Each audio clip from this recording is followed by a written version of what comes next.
second. So good morning, everybody. Teresa Shaver here from the Business Advisory Center, Durham. Our presenter could not be here today, so I'm presenting.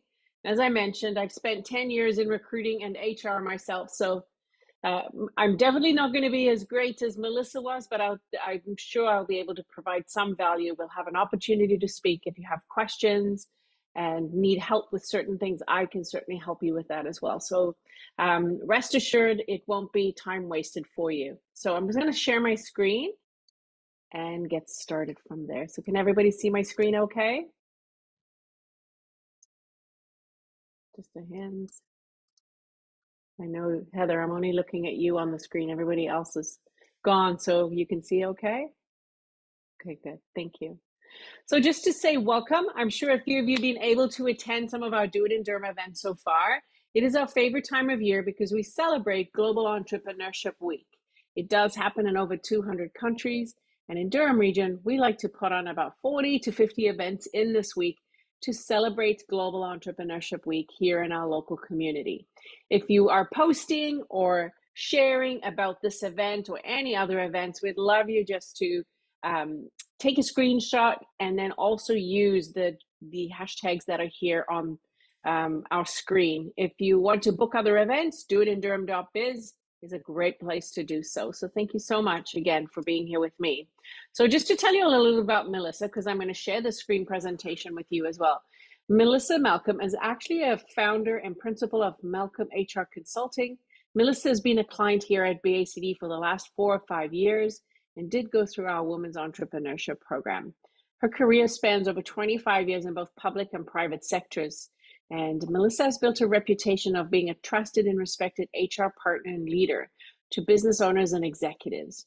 She founded Malcolm HR Consulting to provide quality, expert HR solutions to startups, not-for-profits, and small to medium-sized businesses who need HR support.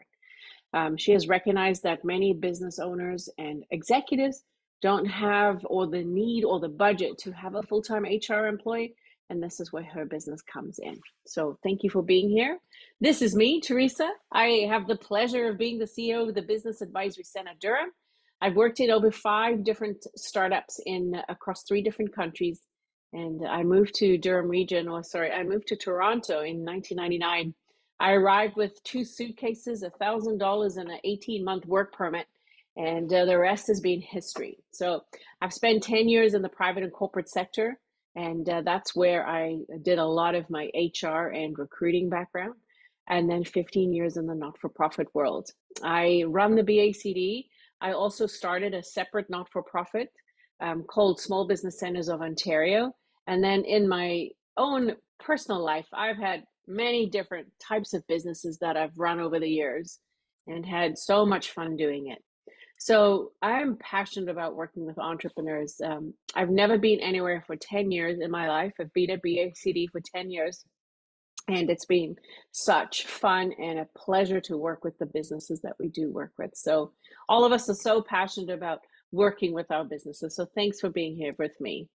So just to start off, what are the greatest threats to growth for businesses? This is a KPMG Business Outlook survey, and I will link to the URL so that you can read about it. But for certain, I think you would recognize that these could be risk factors for your business as well. So the economic factors, of course, the interest rates, the inflation, cybersecurity, and the move from the pandemic pushing us into a digital economy so fast. Talent, which we're going to talk about today, and the business disruption because of people trying to find talent. And then, of course, emerging and disruptive technologies. So these are big threats for small businesses. And we're going to talk about one of them, hopefully give you some ideas. And then you can read a little bit more from the article itself. So I have included that here for you. So it did also say that the majority of businesses plan to expand their headcount by up to 10%. So of course, that means that there will be a lot of people that are looking for employees to work for their organization, right? So how do we address the competition for talent? I don't know, sorry about that. I don't know if any of you have any challenges that you want to put in the chat box and we can talk about them. But we're going to talk about really strategies for recruiting.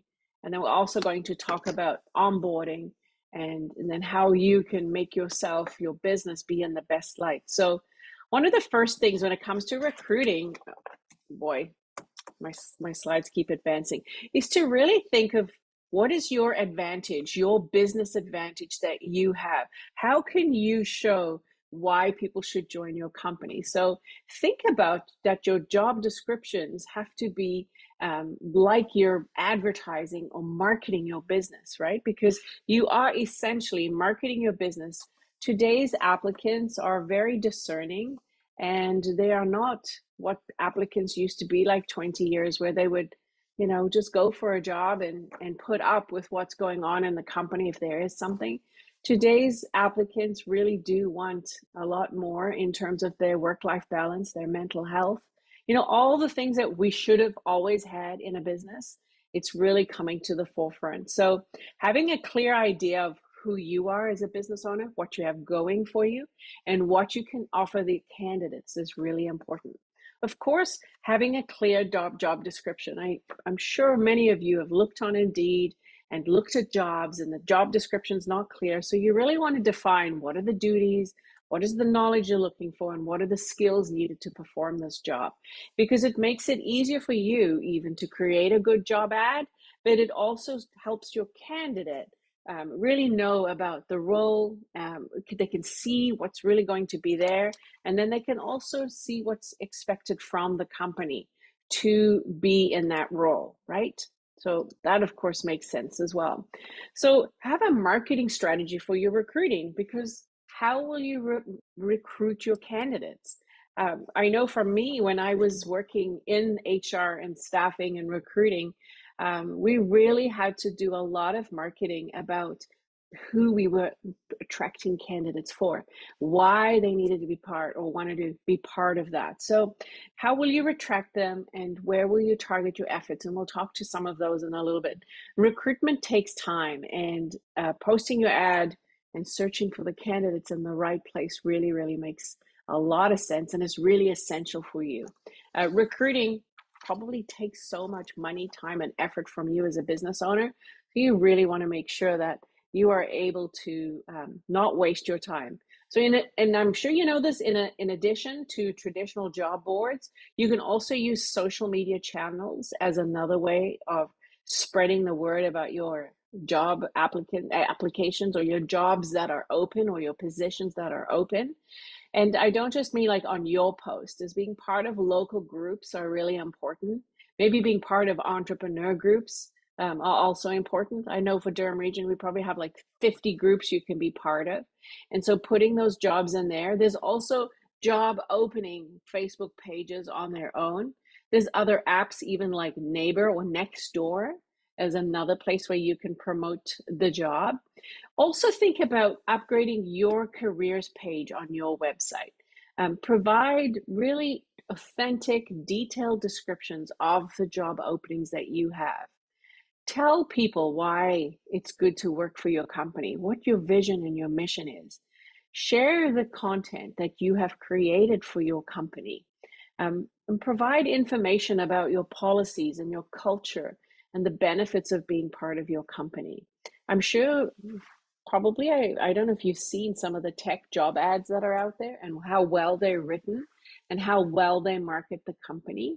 You don't necessarily have to pay the highest salary, because it is more than just the salary. It really is about the culture, what the person's going to be expected to do, what the learning is going to be, what opportunities there are for growth.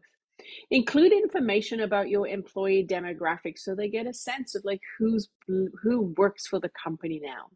Include testimonials from existing customers, and also have FAQs that you can link your potential candidates to. And finally, it goes without saying, share this with friends and family, because you just never know who could help you with this. Number 4, target your job posting to your ideal job candidate. So to make it interesting for the applicant, and I mentioned this a little bit in number 2, but really target the job to the candidate that you're looking for. So being very clear about the qualifications, the working conditions, whether it's remote, in person, if it's hybrid, why it's good to work for your company. Show any benefits that are beyond just the money. So many applicants, as you might know, look for health benefits or time off or flexible work hours. And I think even during the pandemic, like I've read quite a few studies about what are candidates looking for. Flexible work is probably number one above everything. If there's a way for you to offer that, because let's face it, remote work is here to stay. It's the way businesses are going to operate going forward. And how can you be on that same train, right?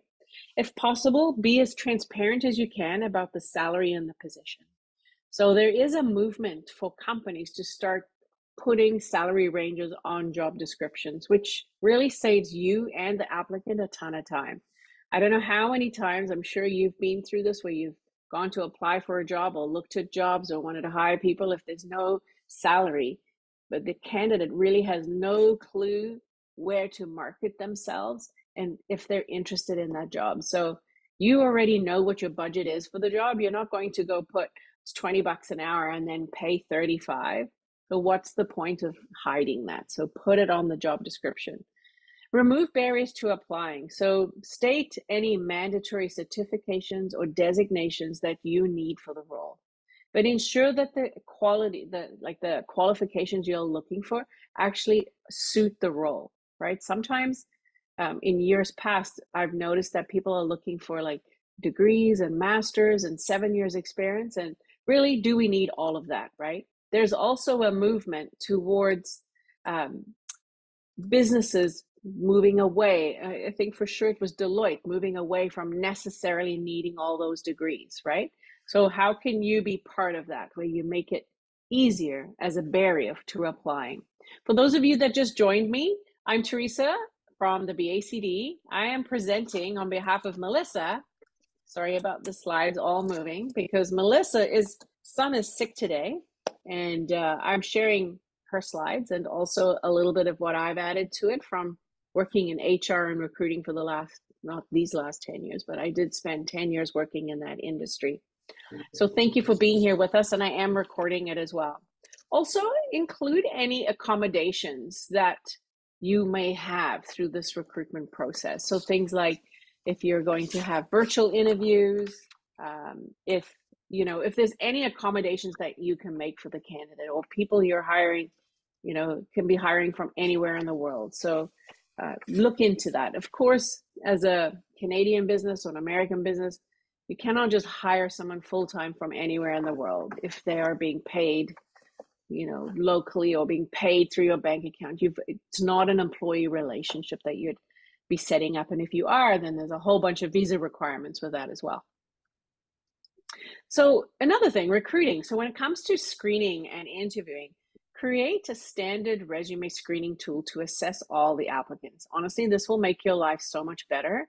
So use the job description to create that screening tool. Do they match? And especially for small businesses, we don't necessarily have the applicant tracking systems that allow you to plug in the job description, and then the system actually picks up the content off the resume and says this is a match. So you are the matchmaker.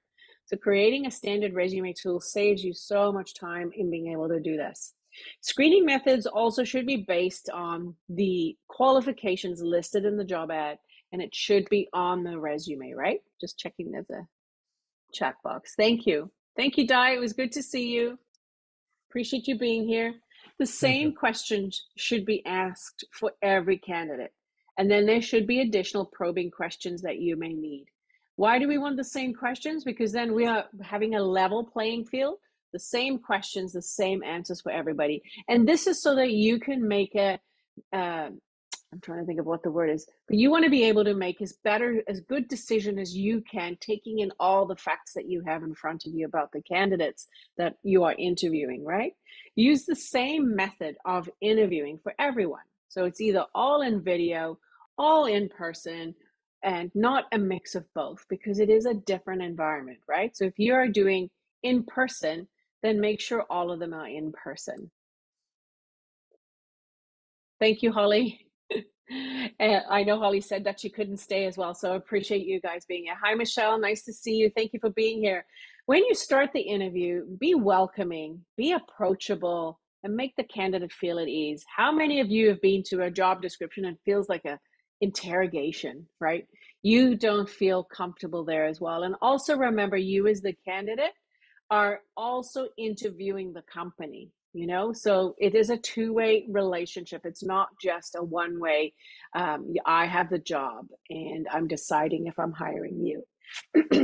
Some organizations even provide the questions in advance to the applicants, depending on what it is and what the job is.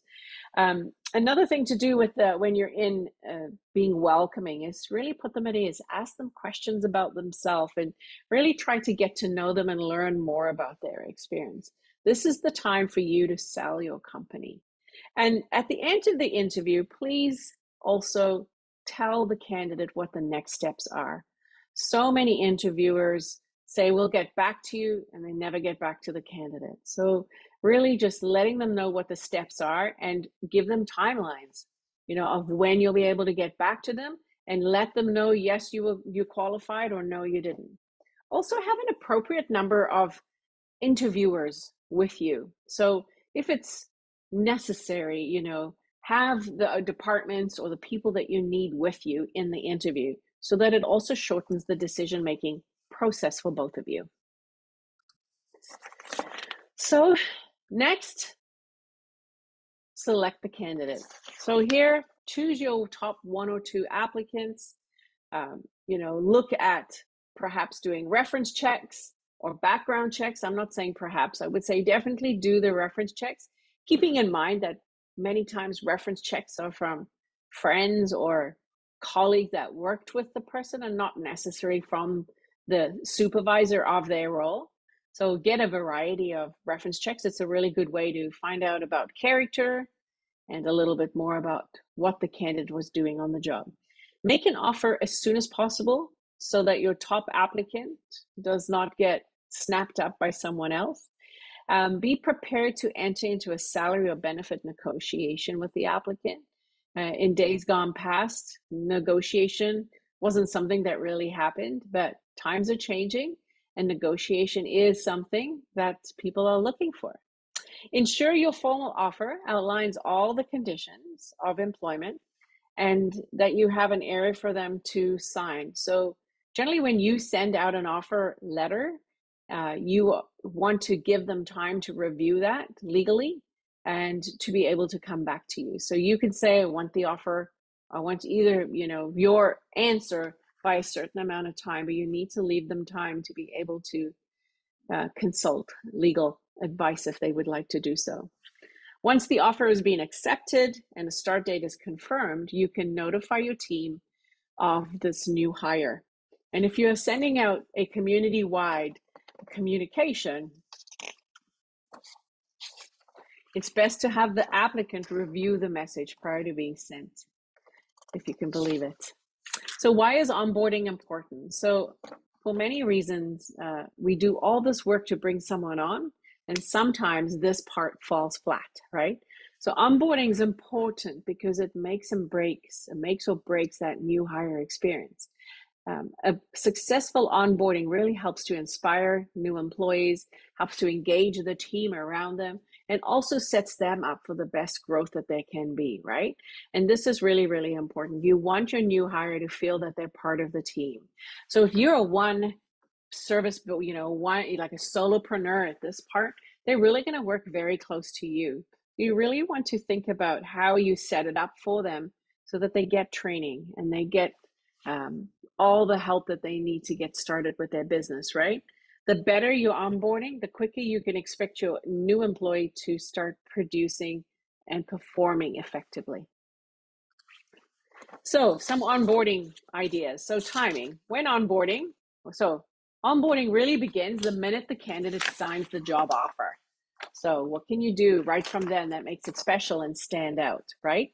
While onboarding activities really happen within the first 3 months, it typically takes about 12 months for an employee to feel like they fit in and to be part of the team and to be at their full potential. So there is a long onboarding journey here for the candidate, right? As I mentioned earlier, send a welcome email to the employee and the team outlining what they can expect on their first day. So that first email right after they've accepted, say, okay, this is the start date, this is what we're going to cover. If you even have a manual or an onboarding like checklist that you're going to go through with your candidate, that would be really, really helpful for the employee. One of the manuals that I've put together, I've put a few in my time, but I've put interesting things together where you show, your company, the website, you link them to some videos, you link them to competitors so that they start to learn a little bit about the industry. Maybe you link them to some training resources as well. So you break up their day. If they're following you around, well, that's one thing. You can keep them busy. But if you have them working remotely, you really want to set them up for success and have those opportunities to learn and to review and to read. So breaking up the way that they can get that information is really important. If you have company swag to share with them, send that to them in advance of their first day. Ensure that all the assets are ready, which means, make sure that you have the laptop and a phone and email, all the company file access ready that first day. I can't tell you how many times I've run into employees that it's been a week and they don't have a laptop and they don't have the email and they don't have a desk to work at, or, nothing's been organized. Like if you're hiring someone, have all of that ready that very first day. Or if they remote, ship all of it to them so that they have it for that first day that they start. Be ready to greet the employee when they start, whether that be in person or even online, and schedule a welcome meeting. If it's just the two of you, that welcome meeting is, of course, very, very important. It'll be that meeting that you have. But if they are team members, if they are partners, if there are any people involved in their job, schedule that meeting with them as well, so they can really just be welcomed and feel good. That first day or two really sets the tone for how that whole employment relationship will go. I used to, and I've hired many people over my life, I used to have people take them for lunch on their first day. So either you take them for lunch, even if it's a Timmy's lunch or, a local small restaurant, or send them a gift card or skip the dishes or something and have lunch with them so that they do feel that you're interested and that you care about looking after them. Where possible, combine or coordinate the onboarding activities with other team members if you have people working for you, right? I'm going to use Heather as an example. I'm sure the team member she is hiring in event planning, she can mix people together so they can job shadow each other. You can look at getting either an experienced mentor or a buddy system to work with them. And for you as the business owner, always schedule a weekly check-in with the person. Ask them, how's it going? What do you like so far? Are there any challenges you're experiencing? What have you learned this week? So you want to have some open-ended questions so that you really get a sense of how they're doing, get a pulse on who they are and how they're doing. Also provide opportunities for new employees to really be able to connect with any of their colleagues. Very important. Really prioritize ongoing communication. Because we work in this remote, flexible environment, a lot of tone is lost, right, in emails and maybe documents. And so really having that open, transparent communication with your employees sets you up for success. People believe in you, they have to buy into your company, and then they also trust in you. Ensure performance expectations are communicated and set really early on. And the adage of hire slow and fire fast, right? So if the candidate is not working out, you will know pretty soon and make a decision from there. Surely one of the hardest decisions to make as a business owner, but cut your losses and also think about the candidate. They might not be happy either. So they also deserve to be somewhere where they are happy. Typically, in that first week, set up a 30, 60, 90-day plan with your new employee, or have that ready about what are the benchmarks or the milestones that you're expecting from this employee in that 30, 60, 90 days. And really review this with them. You know, of course, in the first week, a lot of what's on that list, they might not even know what all of it means, but you know what it means, knowing the job and knowing the company, and then have that weekly check-in with them. I still have weekly check-ins with my team now. And through the pandemic, I was managing 3 teams and had 20 people to check in with. But it is really important to let that employee know that you care about them, that you care about them as a human and as a person. Because when people buy into you and your vision and who you are, they're loyal. They'll do anything to support and help you in your business, which also comes around to retention and retaining employees, right? So if people want to be where they belong and where they're treated well and where they have opportunities for growth. Now, I'll give you a fact about BACD. There's not necessarily opportunities for growth for my employees to grow up because we're a flat organization, but there's many, many professional development opportunities that I really try to make sure that my staff can get to. You know, I'm a not-for-profit. We don't pay as well as the for-profit industry. And so benefits like perks about being in the job, have flexible environment, are things that really mean a lot. And so same for your organization, even if you don't pay top dollar, what are the perks that you can give that make it exciting to be at your business or make it feel that those employees are worthwhile? So then I have some other documents here as well. So I love this. This is from the Growth Wheel. This is the recruitment process, all in the steps. So as you get ready to recruit, look at the very bottom line. So before you start your recruiting, you obviously need to know the budget of what you're going to hire someone at. You need to write your job description. You need to put an employee profile together of what you're looking for. Then you have to advertise the job. During the recruitment process, this is the job interview, any personality testing if you want to do it, evaluating your candidates, and then negotiating the contract. After recruitment is the task assignments, right? The 30, 60, 90 day, doing the introductions, having that program where they go through a training program, and then employee review meetings. So I do know that performance reviews have kind of stopped, like people are not as excited about calling them that anymore, but those weekly, monthly check-ins are really, really important. So I'm going to include these documents for you when I send you the slide deck so that you have them to work from. So part of that is now going into a little bit more detail on the job description. So here, what I love about this template is that you don't have to be an expert. You just need to write down the descriptions here to clarify the roles and the responsibilities, right? So here, you want to have a really clear idea of what the job consists of. And so by describing all the elements of the job, you can also make sure you match the expectations of the candidate, right? So here, it's written out, the job title, the description or the function, you know, of that function in the company, the areas of responsibility, how to manage the scope, and you know, what is the scope of the job? What is the scope of the job? So this is a great way for you to organize yourself as well when you start to think like, oh, I want to hire someone. It's quite the job to start writing out a job description, right? But from here, you can write your job ad because you can put who's the company, what is the job in the company, what does the job involve, how do they fit into the team, what responsibility they will be looking after, what's the scope of the job that they're in, what do they manage, and then the external network relations, who do they work with, like who are the people that they work with in their job, and what are they responsible for doing on behalf of the company.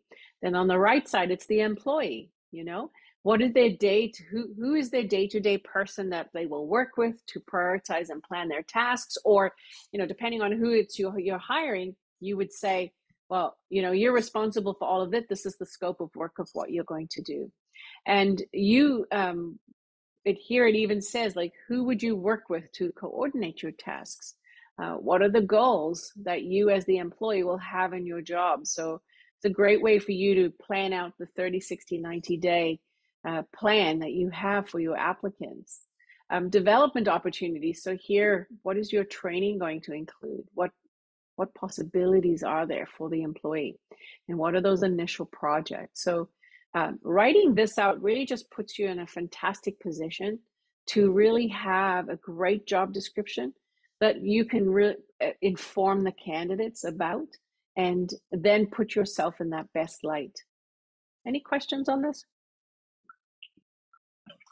While I take a sip, any questions on any of the information that I've presented so far? Okay, with the decision sheet, how long does Yes. this normally take to fill out? These decision sheets? Yeah. Well, putting a job description probably takes a good hour, putting a job description Okay. together. Yeah. Okay. Thank you. My pleasure.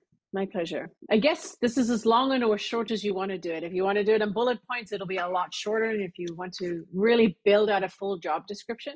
Now, what's interesting about this is that you can also create some of these parts will be for your whole company. So which means if you're doing more than one job description, you probably would have some content that's in template form or like blocks of information that you can cut and paste into a job description, right?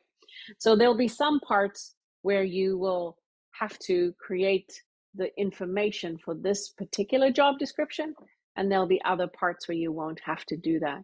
So, a really good way to create that job description and then to create the job ad from this, right? So next we have the staff cost benefits. So here's how you can look into what the value and the expenses of that employee will be. So this is where you can look at what it would cost for you to be able to decide whether you can afford to hire an employee or not. So you can see on the right-hand side the costs that you might have to consider when hiring someone, like salary or bonus, overtime, any of the benefits that you might need for your employee, if there's any workspace costs that you would have to pay for. Say you were working in a co-working space, maybe you would have to pay for that. Any of their travel costs. So it's a really detailed document so that you can make sure that you hit every line that you need for your business. That's the beauty of a template, as I said before. You don't need to know all this in your head and try and guess, oh, have I included anything? Everything that I needed to include it's all here in a document for you.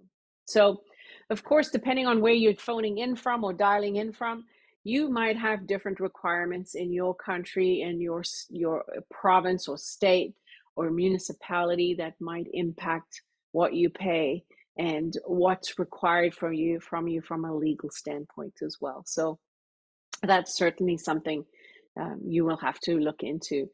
If you're in Ontario, the Ontario labor laws and the Ministry of Ontario actually has some really good information about the work standards, so the Employment Standards Act and the policies that you have to adhere to. Every place has those same policies, like every province and country has their own policies and legal requirements and regulations that you have to follow. So really important for you to know that.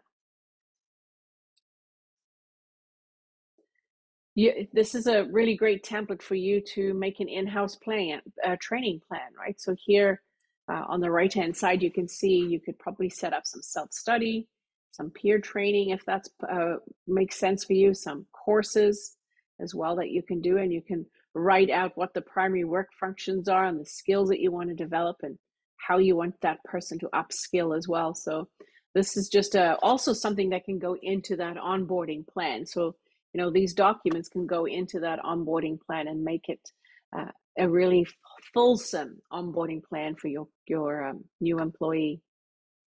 Any questions on this one? Good. And then we have the end. So I want to thank you for attending on behalf of Melissa. She couldn't be with us today. Her little guy is quite sick, and I appreciate you taking the time to be with me here today. And I don't know if you have any questions. I'd be happy to answer any of those. I know that you were here for information about, hiring your own employees, what good onboarding tips are there, the recruitment process, that sort of stuff. And I have also included Melissa's information down here And as I said, I'll email out this slide deck to you today.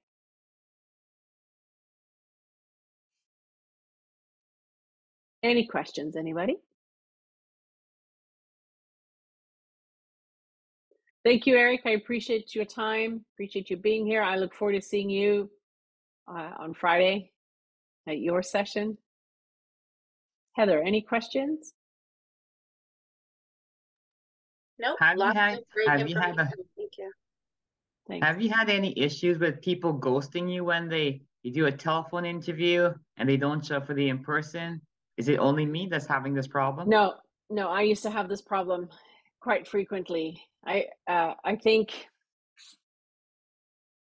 there's many reasons for it. I don't think it's a personal thing. I think it's to do with the candidate. Many times the candidate feels like they didn't have enough information to make a decision.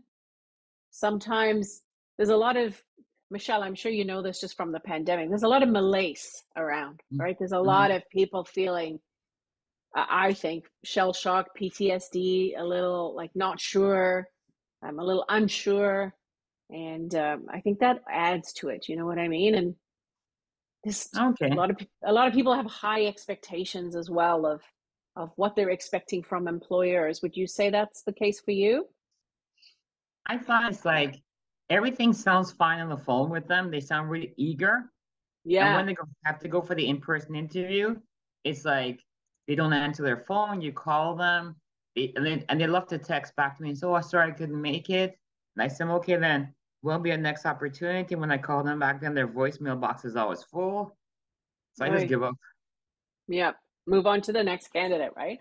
For sure, Yeah. there's a lot of candidates that you've got to find the best ones that are going to work for you. But yes, it's definitely quite the challenge for sure. Anybody here had some really good recruitment strategies that have worked for them so far, or anything you want to share with Michelle? Are you getting ghosted?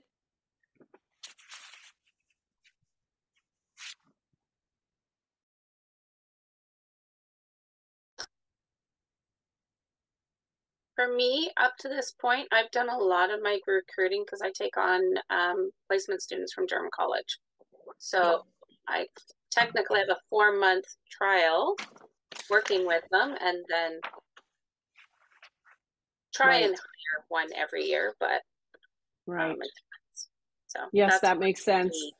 But that wasn't actually in there as one of the recruitment trips, but yes, if you can work with your local, so in Durham Region, we have Employment Ontario. Well, we actually have it all over Ontario, but you can work with your local job provider. So they're helping people find jobs.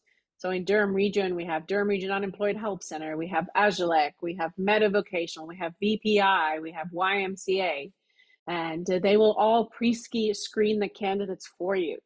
And so you tell them your job description, you can give them job interview questions, and they definitely can help you give you the candidates that you need as well. You can, of course, also work with a staffing agency as well, right?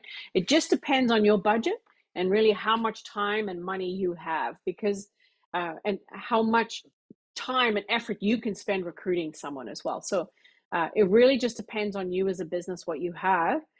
You can also work with your local colleges and universities. They all have a work experience program. So they all have either paid interns, free interns, co-op students. So they have a lot of opportunities for you to work with local students. I've been very successful in recruiting students from my local schools. So we have a business skills major program. So depending on where you are, our local high schools, I've had some really good candidates out of the local high schools as well, and they are desperate for work experience, and they'll come work for you for 4 months for free, and have had a lot of success with those as well. So I normally look at business skills major students that are also interested and working on, gosh, I just forgot the name of it. They are in a business club. DECA is the name of the business club, yes. So we're in a business club, and they're always interested in going into business. So they're on a track to hit that university, right? So they're very keen, the students, I find. They're probably more keen sometimes than the college and the university, because they really need to get to that first level of college and university. So if you can and I've had students of that age, 16, 17 there. I taught them how to do podcasts, how to edit podcasts, videos, how to create videos, how to create presentations. And I had a lot of success with that for sure. But yeah, Ed, Eric, great idea to look at working with some students to help, and especially the marketing, and they have a digital marketing course, and they're always looking for work experience for their students. Both, you could probably try Trent University as well as Durham College for sure. And then Ontario Tech as well. So I don't know if anyone else has any more questions for me, and if you don't, then we can bring this session to a close. And thank you for being here, and I'll be sending out the presentation shortly. Thank you very much for your time. My pleasure. Thank you. Appreciate you being here with us. You're Take care, welcome. everyone. Bye. Bye. Bye.